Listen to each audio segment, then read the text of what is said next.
2020 voter പട്ടികയിൽ പേരുണ്ടെന്ന് ആവർത്തിച്ച Kozhikode corporation Congress സ്ഥാനാർത്ഥി VM Vinu.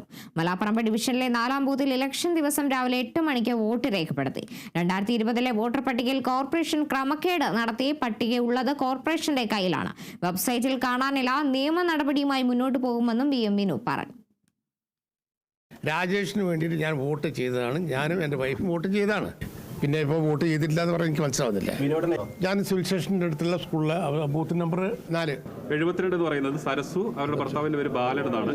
പിന്നെയുള്ളത് 74 സരസ്വതി, പിന്നെ രതീഷ്, ബാലൻ നായർ, രാജൻ. ഇതാണ് തങ്ങളുടെ വീടിന്റെ ചേർന്ന് കിടക്കുന്ന പരിസരത്ത് മറ്റു വോട്ടർമാരുടെ പേര്. അവിടെ ഒന്നും തങ്ങളുടെ പേര് കാണുന്നില്ല. അപ്പം എൻ്റെ വീടും ഞാനെല്ലാം ഭൂമിയുടെ അടിയിലേക്ക് താണുപോയി. 18-20 കൊല്ലം താമസിക്കുന്ന സ്ഥലത്ത് ഞാനില്ല, ചുറ്റുപാടുള്ളവർ പേരുണ്ടെന്ന് പറഞ്ഞാൽ എനിക്ക് മനസ്സിലാവുന്നില്ല. അതാണ് ഈ പട്ടിക കോർപ്പറേഷനിലുള്ള അത് നീക്കം ചെയ്തിരിക്കുന്നതാണ്. അവർ തമ്മിൽ ഇപ്പോൾ നീക്കം ചെയ്തതാണ് ഞാൻ മനസ്സിലാക്കുന്നത്. ഇപ്പം ഞാൻ രാഷ്ട്രീയത്തിലില്ല, രാഷ്ട്രീയത്തിലേക്ക് വന്നിട്ടില്ല. രാഷ്ട്രീയത്തിൽ വരാത്ത നമ്മളെ പൗരന്മാർക്ക് വോട്ട് വേണ്ടേ?